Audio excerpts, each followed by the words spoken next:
नमस्कार। Political pitch में आप सभी लोगों का स्वागत है।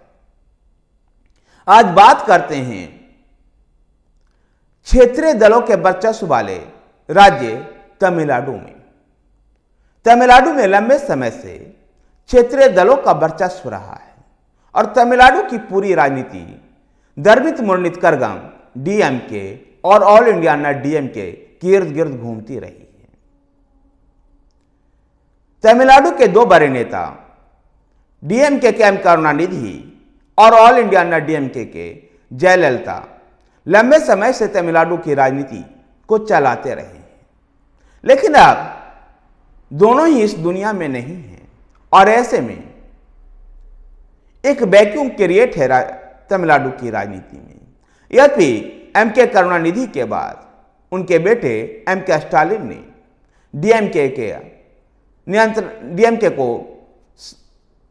डीएमके को चलाने में सफल दिखाई दे रहे हैं। वहीं पर ऑल इंडिया अन्ना डीएमके में जयललिता के बाद ओ पनीरसेल्वम और ई पलानीस्वामी में पार्टी दो गुटों में बंटती हुई नजर आई। 2019 के चुनाव की अगर बात करें तो 2019 के चुनाव में डीएमके गठबंधन शानदार प्रदर्शन करते हुए 38 सीटें जीतने में सफल रही थी।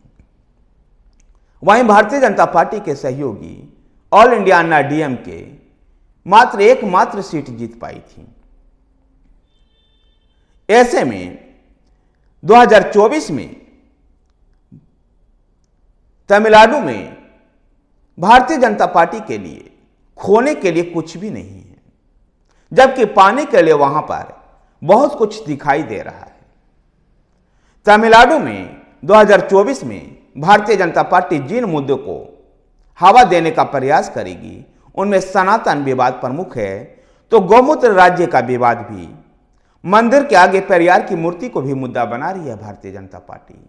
तो अभी जिस प्रकार से दयानिधि मारन ने, डीएमके के दयानिधि मारन ने बयान दिया है कि हिंदी भाषी उत्तर प्रदेश और बिहार के लोग तमिलनाडु में टॉयलेट और सड़क को साफ करते हैं, इसे हिंदी भाषी का अपमान का भी विषय मुद्दा भारतीय जनता पार्टी उठाएगी।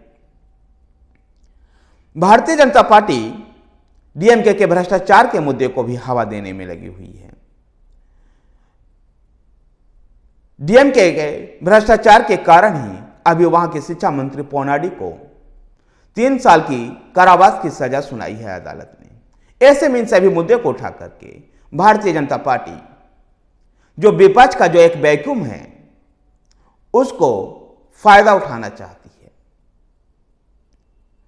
2014 में रामेश्वरम लोकसभा सीट भारतीय जनता पार्टी जीत पाई है। यही भारतीय जनता पार्टी के लिए तमिलनाडु में उत्कृष्ट उपलब्धि रही है।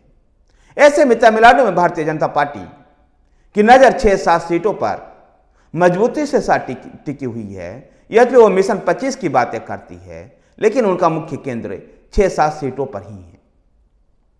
मदुरई, रामेश्वरम, रामनाथपुरम, थीनी जैसे लोकसभा सीटों पर भारतीय जनता पार्टी की नजर है। एक सर्वेक्षण के मुताबिक भी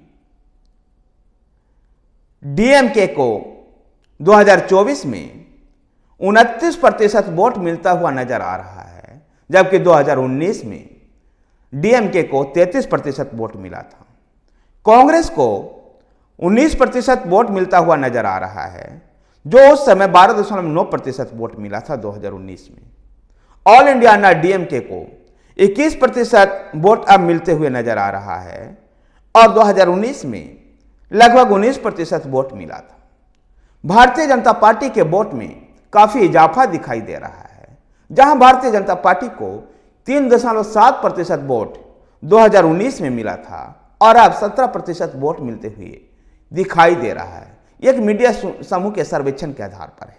और अगर इनको सीटों में तब्दील करें तो डीएमके को 20 से 24 सीटें और ऑल इंडिया अन्ना डीएमके को 3 से 6 सीटें, कांग्रेस को 10 से 12 सीटें और भारतीय जनता पार्टी को भी 1 सीट मिलते हुए दिखाई दे रही है।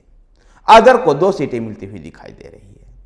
तमिलनाडु में भारतीय जनता पार्टी की लक्ष्य यह है कि उन सीटों पर फोकस किया जाए जहां उसका सीधा मुकाबला डीएमके के साथ ना हो।